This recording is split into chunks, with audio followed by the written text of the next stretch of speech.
Hello ladies and gentlemen, and welcome back to Football Manager 2019 with Zebu Nation, and this is it. This is what we've been waiting for, our inaugural season in MLS with FC Cincinnati.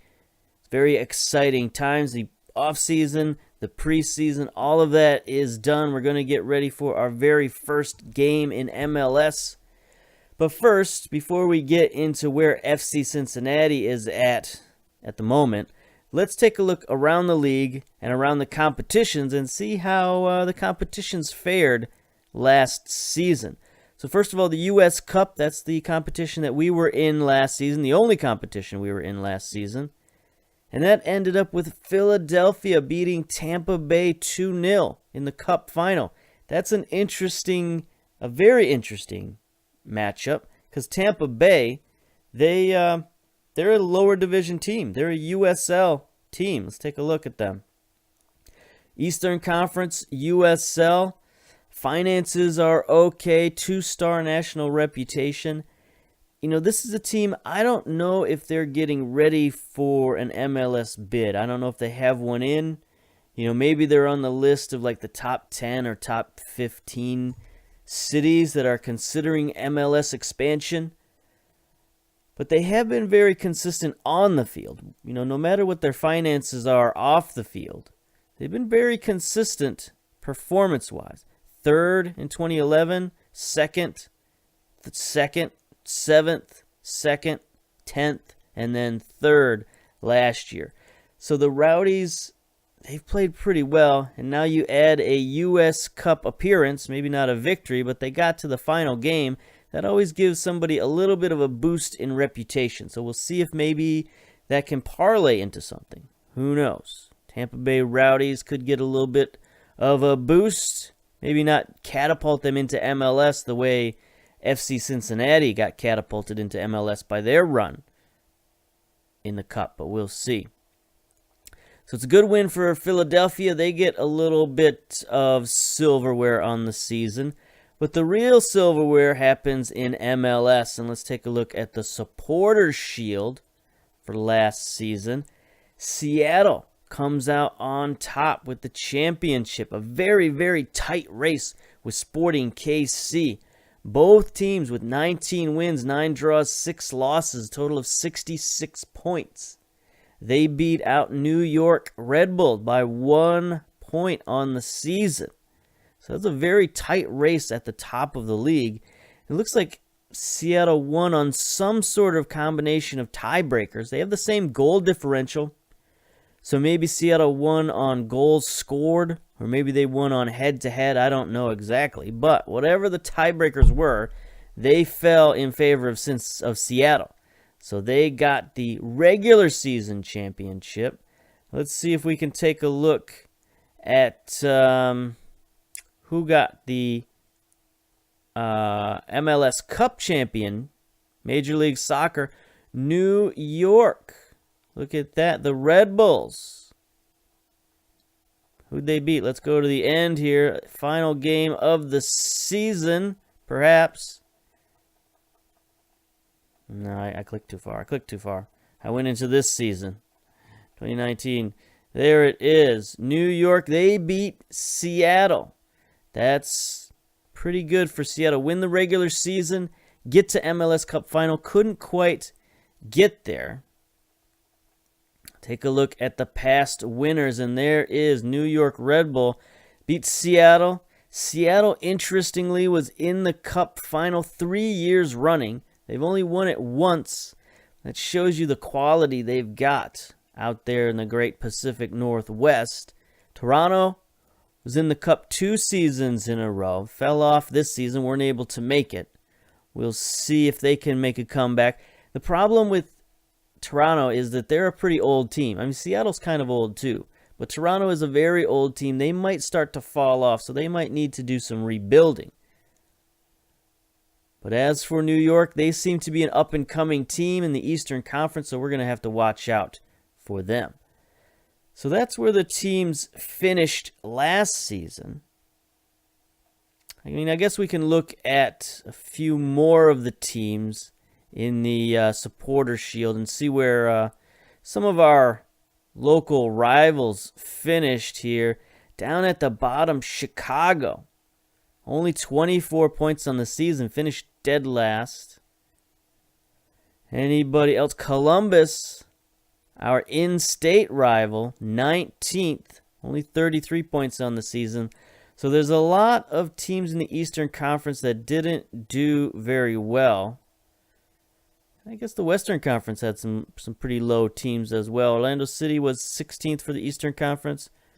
Yeah, it seemed like it was a fairly even mix at the bottom of the league with RSL, Vancouver, FC Dallas, Colorado, LAFC, maybe even worse at the bottom for the Western Conference. That's new. Usually the Eastern Conference has more teams at the bottom than the Western Conference does, but it's cyclical. It goes year by year. So let's take a look now at the predictions for this year. Go to the overview here, the season preview, and here we have it. Major League Soccer reigning champions New York. They're predicting Atlanta United to be first, and we know how tough they are firsthand. They've got a very dynamic offense, some very good defensive players as well. Brad Guzan is a good goalkeeper when he's paying attention, so that's good. They've got Toronto FC listed second. We'll have to see if they made any moves in the offseason. LA Galaxy, they've got a lot of talent out there. There's Seattle, 4th place. There's the Red Bull, 5th place. LAFC predicted to make a big move this season, up to 6th. And guess who's at the bottom, of course, is newly promoted FC Cincinnati, 1,000-1 odds. But we've got pretty good company here at the bottom of the league with 1,000-1 odds. Columbus, Philadelphia, Orlando, and Chicago. So they're predicting a pretty down year for the Eastern Conference. The only Western Conference team with that long of odds is Vancouver. So maybe we've got a shot here in the Eastern Conference to finish, mid-table in the Eastern Conference. That would be okay. I think perhaps we'll do better, but we'll talk about that later. Real Salt Lake, not great odds either. Minnesota, Colorado, NYC, FC Dallas, 65-1, then Houston, 60-1. So this seems to be the clear middle of the pack here. Montreal, predicted to move up to 10th. That's pretty good. DC United up there, 26-1. They've made some moves in the last couple of seasons to get some better players. Got a new stadium and all that stuff. So we'll see what DC United can do. Portland, Sporting KC, they're perennial. This is perennially where they finish around top 10. If not, sometimes a little better. Not usually very much worse. So we'll see how they finish. Be an interesting season. I think we're the big wild card for sure here at the bottom of the league to see who we can jump up over. I think we can jump up over quite a few of these teams. Then in the middle, you've always got to keep an eye on FC Dallas or Houston. Either one of those teams or both of them can jump up and play very well. NYC FC, they've got a lot of financial backing there. They could bring in some players from, of course, Manchester City. You never know when they're going to get a really good loan player. Bring them in. Lots of wild cards at the top of the league. LAFC, LA Galaxy, of course. Toronto, they could have a fall. I think they could be the biggest fall of the top of the pyramid here. We'll see how that works out. Anything else we want to look at here? New head coaches. Interesting. Diego Maradona at DC United. That's going to be an interesting mix. Of course, in FM18, Maradona was our big coaching rival. He's a guy who likes to talk big in the media. And, we played him at least once a year. We're going to do it again, play him at least once a year for as long as he's at DC United. He managed to stay a long, long time at Orlando City in FM18. So we'll see if he can stick with DC United.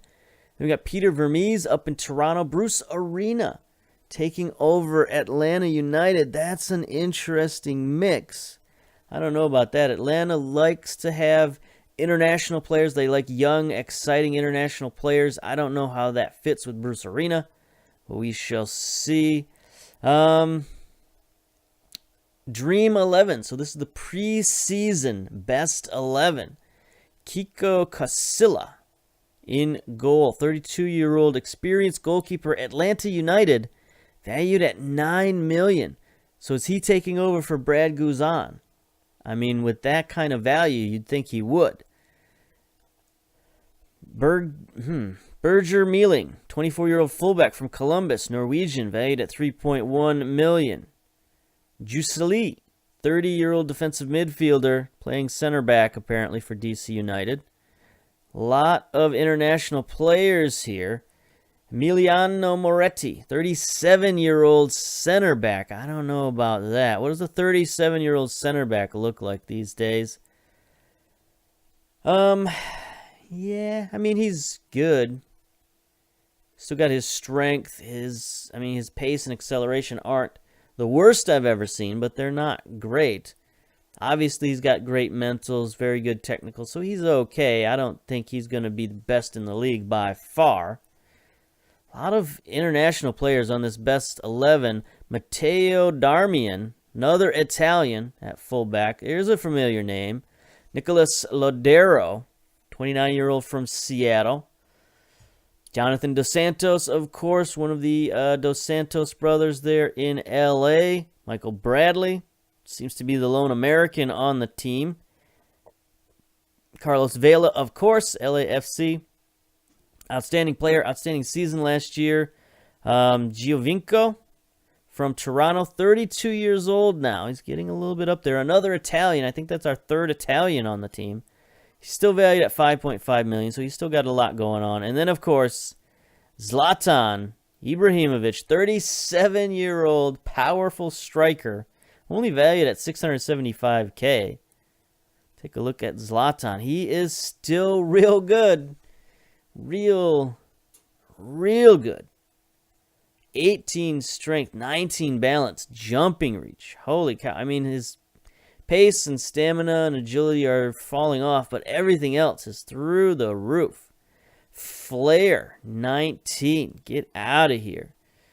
Penalty taking, 18. Technique, 18. First touch, 18. Holy cow. Plus, he's 6'5", 209 pounds, so he's a beast. You know, if he can get into position with that pace and acceleration, he's going to do some damage, that's for sure. His positioning is 4, so he just runs all over the field. Work rate is only 8, so I don't know what he does. He just sort of stands in one spot. Who knows? We'll see.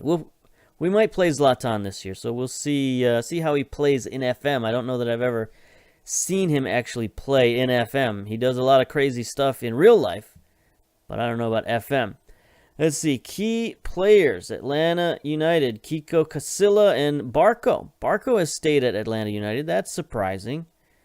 Alexander Katai. Wulker Farnez in Chicago. Adi and Steve Hudson. There's an interesting name for Cincinnati. Let's see. Any other interesting name? Luciano Acosta for DC United. Vladimir for Houston. Who the heck is Vladimir? Goalkeeper. 29-year-old Brazilian named Vladimir. Interesting. 17 reflexes. This guy could be a very good goalkeeper for Houston. That's a dynamite signing right there. Anybody else we're looking at here? Is that Horta for LAFC? Let's get these back. Michael Bradley and Giovinco. Yeah. Where did LAFC go? There they are. Andre Horta. Midfielder, 22 years old. Valued at $4.2 million. Portuguese. He looks pretty good. 5 under 21 caps for the Portuguese national team. So that's probably why LAFC is rated so high. All right. We can get to the transfers here real quick. Take a look at the big transfers. How many transfers, first of all? Not a lot. Not a ton of transfers. We've seen a lot more. I mean, there's a lot of free pickups and trades and loans and stuff, but in terms of straight up dollar value, not a lot. Some sales, a lot of sales here at the top of the list. Almiron from Atlanta to Jiangsu in China. Interesting. Alphonso Davies from Vancouver, the young 18-year-old. He's got a lot of potential, a lot of pace. He's gone to FC Bayern over there in Germany. And then Atlanta United made another sale. Hector Villalba to America for $12 million. Some big sales, huge sales. Teder from Montreal to Bournemouth, 6.75. And then the first intake from Man United, Matteo Darmian. 29-year-old Italian. That's probably a big signing for Seattle. He looks pretty good. What is he, a defensive fullback? 17 tackling, 15 marking. Man, I don't want to be a winger going against this guy. Yikes. So that's pretty good. Seattle gets another big pickup. Sporting KC sold Andre Fontes to Celtic. DC United made a sale. Russell Canus to FC Nuremberg. Philadelphia and Atlanta United traded somebody for nothing, apparently. Traded nobody. I don't know what that's all about. Besiktas gave up a player, Atba Hutchinson, to Montreal. That's interesting. 36-year-old Canadian. Still valued at $1 million. Still looks pretty good for an anchor man. Yeah, he's still pretty good. What's interesting is when I was coaching Montreal in FM18, I went to Besiktas and got Kyle Larin from them. So a little bit of weird history there. There's Jusely for DC United. Christian Coleman sold to Olympia. So there's just a lot of sales here. Not as many intakes as I thought there might be. There's Adi from Portland to Cincinnati. Yeah, not a lot of big moves. Doty to LA Galaxy from CRI. 22-year-old Brazilian. 5'5". He's a little guy, but he's got some pace, got some skill and ability. If he's got potential, that could be a neat little signing there. Now, what about Atlanta United? They picked up Andres Riquarte from Medellin for $575, so they're going to try to find some replacements there. Shadow striker, pretty good, 16 dribbling. You know, he's got some decent abilities there. I don't know that he can quite replace Villalba, but he's pretty good. And that would explain something for me, because we have a player that Atlanta United was coming after early in the season. So, you know, I was wondering why Atlanta United, with all of those attacking players, why would they really want one of my players? But they did. Any other big moves, interesting moves? It's another Atlanta United, Darwin Lopez from Jaguars, 27-year-old Colombian. A lot of international players on the move. Atlanta United just picking up so many players. Pablo Diego, winger. Again, he's got some speed.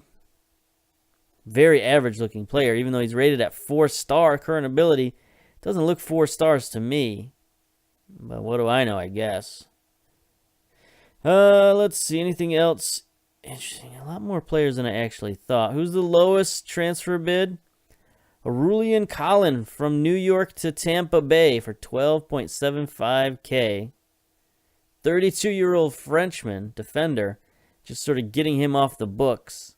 Sending him to the lower division. See you later, Aurelian Collin. So there we go. There's a bit of a snapshot of what MLS is predicted to be like next year. Atlanta United at the top, FC Cincinnati at the bottom, Houston and Dallas somewhere in the middles. We'll see how that plays out. But now, I want to get to my team and my roster, but I might save that to next game because there's a weird scheduling quirk. First of all, we can take a look at the schedule. As you can see, played quite a good preseason. We were smashing teams in the preseason after a little bit of a slow start early on. Nashville, Pittsburgh, we had some draws, but after that, just killing people. 4-1 over Jacksonville, 3-1 over Louisville, 5-0 over Atlanta Silverbacks. And then we got into a little bit tougher competition, 5-1 over DC United at home. Then we went on a little South American tour. Played San Antonio Ranchillos 3-1. General Rojo 2-1. And Vélez 5-1. So we smashed a lot of South American teams there to get ready for the season. So we'll see how we do it. We'll see if we can continue this form today versus Chicago. But there is a little scheduling quirk that I needed to mention, and that is this. So we just had the roster cut down on Thursday, the 28th, but the waiver draft doesn't happen until the 7th. So the waiver draft is going to be after 2 games have been played. That is very, very unusual. Usually the waiver draft happens before any games are played. Usually it's right after roster cutdown day. So I don't know what's happening here. But that means we got a ton of players in limbo right now. They're not on the roster. They're not off the roster. They're not listed as being in waivers. So I don't know what happened. These players just disappeared. Because, like, if you look at our transfers, transfer history here, you know, we had some ins and outs. We had all the drafts. If you want to see the drafts, I got a couple of videos on all the drafts and the players we brought in. Sent a bunch of players out on loan, so we didn't really make any moves. Other than that one predetermined move for Fernando Adi, all we did was just draft. But if we go to players waived, we got nobody this season. If we go to players released, likewise, we got nobody this season, and that's not true. We released and waived a ton of players. And that brings us a little bit to our registration, squad registration. Now, I've been doing this for quite a long time, playing in Major League Soccer, and even I mess up the rules every once in a while. So I had a little bit of a problem with the roster in that I had signed too many players to senior minimum salary contracts. And some of those guys I inherited from the draft. They already had a senior minimum contract, so I just inherited their contracts. But when it came down to roster cut down day, you can only have a maximum of 4 non-reserve off-budget players. So that's senior minimum contracts, essentially. Or at least players listed as first-team starters. And I had 6 senior minimum contracts. I think I may have even had 7 senior minimum contracts. And I thought that was okay because there were at least 3 guys I wanted to get rid of, and that was fine. But then when I got down to it, there was still one more cut I had to make. And I couldn't figure out who the last off-budget player was. And it turns out it was my number 1 draft pick, Steve Hudson. Because he's got that Generation Adidas contract, it counts as an off-budget, non-reserve player. Because he's listed as a first-team player. So I had to do a little finagling. I had to cut some guys, and I had to unregister our starting goalkeeper. Now, normally when you unregister a player, he gets cut immediately.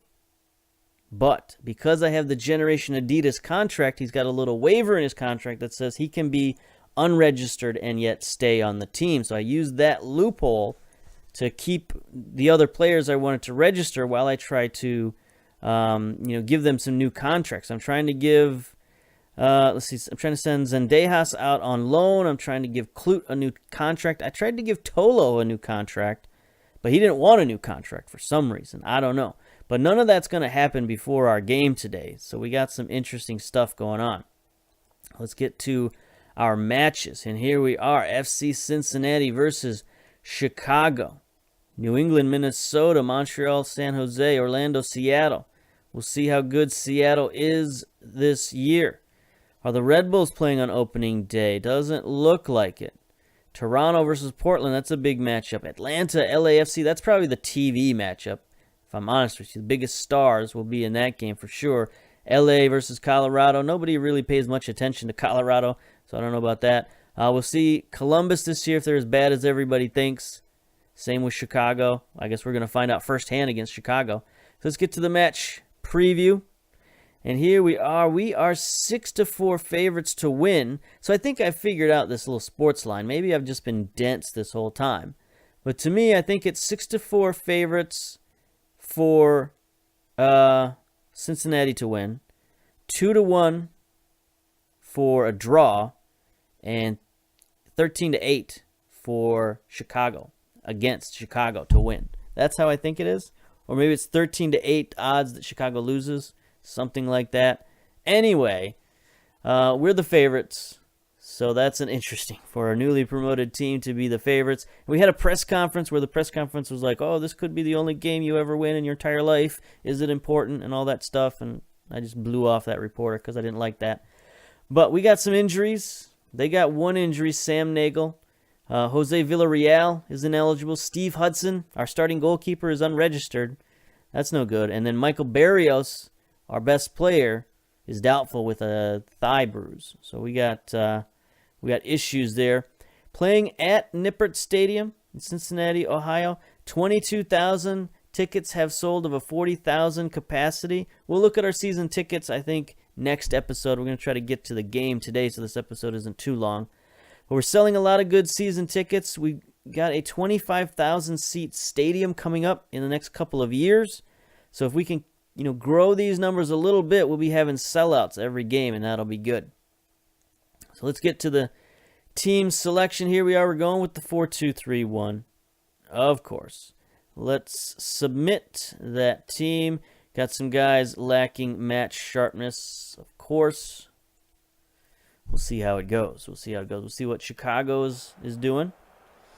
So here we are. Here's our starting lineup. We've got Zendejas in goal, making his debut. Pretty much the day before he goes out on loan. So that's interesting. Tolo and Marquez making their debuts. Akugo taking the captain's armband in central defense. Klute on the right-hand side as the starting right fullback. Alash Delgado making his debut. A lot of debuts here. DeVries, our second-round draft pick, starting on the left wing for some injuries. Crispum in the middle. McLaughlin on the right. One of our few holdovers from FC Cincinnati last season. And then, of course, Adi up top. Meanwhile, Chicago, not too many recognizable names here. Fernández in goal, making his debut. Nobody else making their debut, so everybody was here last year at least. Vincent, Androvic, Kappelhoff, Polster at right fullback. There's Bastian Schweinsteiger taking the captain's armband, defensive midfielder. Pelosi, Dax McCarty, Katai, Solignac, and Nikolic. They got a pretty decent attack up top, but we'll see how they do. Got to keep an eye on Nikolic, that's for sure. Not a great pep talk, so that's fine. Ask the assistant. All right. Now he's with the program, closing down on these fools. Going to press. I like to press their wingers. Looks like Polsters might be coming forward, so we'll keep an eye on him. Press him and tightly mark him. And then Dax McCarty likes to get forward a little bit too, so we'll keep an eye on him. All right. Tunnel talk.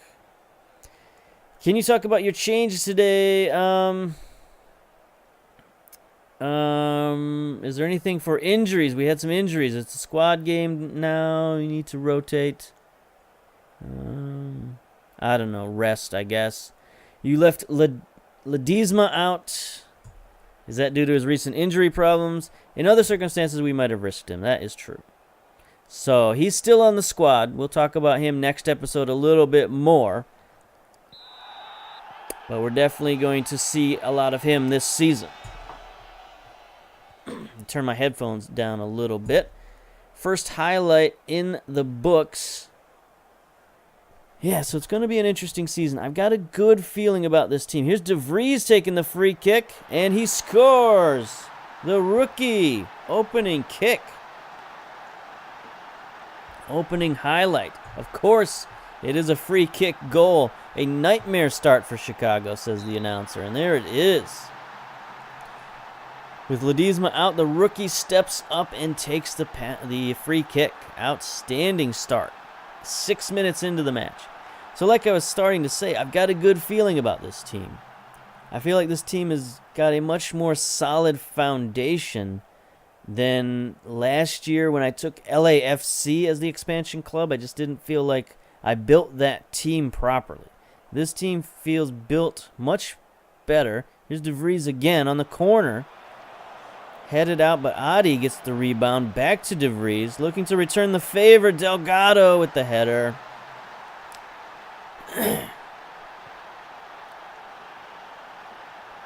Delgado goes to the corner. Nice. All right. So we're looking strong already, right out of the box. Now, this is one of the worst teams in the league, apparently, Chicago. Delgado goes right over their central defense, sneaks in between them. That was actually a really good play on his part. But yeah, as compared to LAFC, I feel like I made some bad moves with LAFC, panicking a little bit, trying to sign too many international players and not sort of following the MLS procedure as much as I did with Cincinnati. Like, you saw my transfers. I made no transfers. I just followed the MLS drafting procedures for a new club entering the league, and I got a team that I think we can compete for a playoff spot, honestly. Tolo injured. Now, injuries are the one thing that can knock us down. Potential thigh injury. I think injuries and coaching are the two things that can knock us down. We don't have a great coaching staff right now. There's a foul of some sort. DeVries, did he get a foul? What's going on? They're going to the VAR. What's happening here? Are they going to get a penalty? Polster, there's a review. DeVries is just bouncing up and down with anxious excitement. Here comes the ref coming back from VAR. And replay says penalty kick.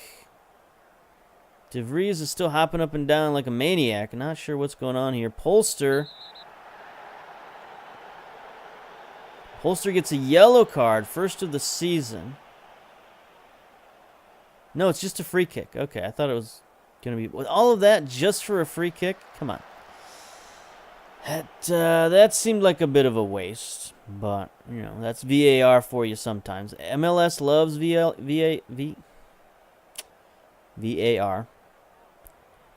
Here's Nahua. Tolo, still with the injury. McLaughlin, his cross or his forward attempt, whatever that was, beamed off somebody's dome. DeVries trying to take it downfield. No, we still have early crosses on.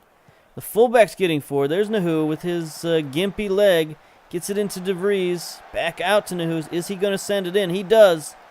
Adi is there. Heads it down. McLaughlin can't win it. There's a shoddy tackle in the box, but no penalty is called. So Adi did his thing. He got up in the air, knocked it down for McLaughlin, but McLaughlin just couldn't finish. He's at a little bit higher level than he's used to, and he's fading. I don't know what it is. We got a lot of guys right now at the beginning of the year who are fading in their training. Their stats are dropping. I don't like it. I don't know if that's bad coaching, bad facilities. We have both of those, bad coaching and bad facilities, so it could be that combination, which is not good for us. But we'll see if we can right that ship by mid-season. Anyway, we got a 2-0 lead, so that's pretty good. We could drop back a little bit on our tactics, but I think we'll save that change if Chicago makes a comeback. For right now, we'll just go to the dressing room. No. I think we need to take Tolo out. He's got that injury. He's back up to 72%, but why chance it. We'll bring Romney in at fullback. And I guess we can... He's a decent attacker. I'll stick him on support. I don't think he needs to quite go in attack. So that's fine. And I forgot the halftime talk. Okay. First game of the year. We're forgetting stuff. We're doing things. It's okay. We're up 2-0. We can make some mistakes. They got 2 yellow cards. Both their fullbacks on the yellow. Here's Pelosi trying to take it wide. Zendejas basket catches that one. That was interesting. That was like, a football player fielding a punt. Gets it out to Akugo. Akugo, good pass. Midfield to McLaughlin. He's going to bomb it forward. Adi on the run. He could have been offside. We'll see. He scores. Will the ref put up his flag and go to VAR or not? No, he's keeping the flag down. We'll see if there's a VAR review. Good pass there. And then McLaughlin just got a ton of space. Bombs it ahead. Adi on the run and then beats the goalkeeper. Top corner. Nice shot for Adi. It's not necessarily his forte, but as a lone striker, we need him to do that some this year. He does still have 14 finishing. Only 11 composure is his kind of drawback. But he should be able to score some goals for us this season. He's got to score some goals for us. If he doesn't, that's the other thing that can derail this season, is if something happens to Adi. If he gets seriously injured, Crispin takes a slight injury. Let's make a sub here. We do have Ledesma on the bench for emergencies, but I'll put Flores in. He can play that position just fine. If something happens to Adi, we're going to have to go to the transfer market and find somebody. Because we can't go with... We have basically no backup strikers. Right now our backup striker is Welshman, who is just... He is not what you want as a MLS caliber striker. Pressing forward, just, emergency duty only for this character. So we do still have some improvements to make on the team. But I think our starting, not just our starting 11, but, our depth is pretty good other than striker. We've got some pretty good depth everywhere else. So I think we've got a little bit of injury resiliency. But there are still some holes in the roster. There's a good tackle by Romney. DeVries is also there. Gets it upfield. Adi. Does he have anybody to move it forward to? No, he's going to drop it back. 3-0, 76 minutes down. Good cross-field pass to McLaughlin. Can he beat his man? He cannot, but Clute is there to recover. Forward to Adi. Header just wide. So as you can see, McLaughlin on the right wing isn't really a great choice there either. Here's Lee for Chicago. Sending it in. Schweinsteiger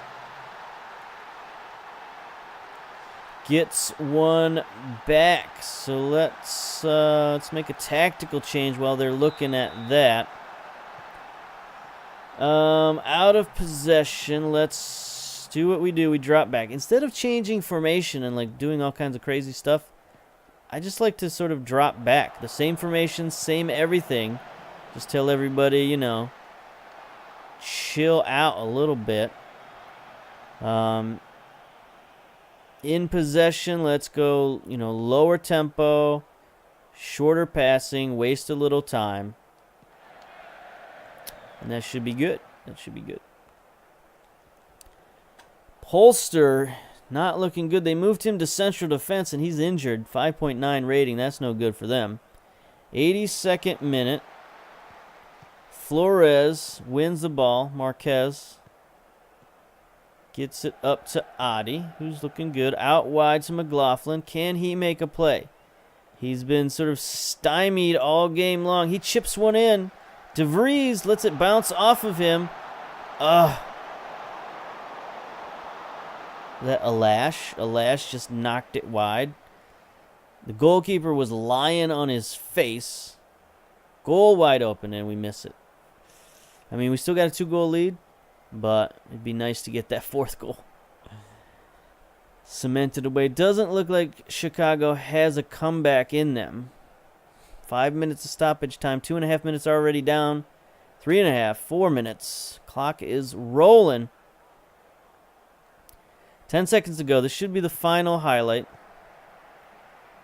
Intercepted by Marquez. And there it is. Nice win. Good way to start off a brand new campaign. 3-1 victory over Chicago.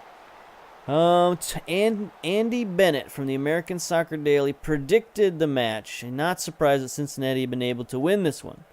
Believe the two teams are very similar, and the loss will hurt Chicago. Sure, why not? But Adrian Zendejas came in and played just fine. 23-year-old American.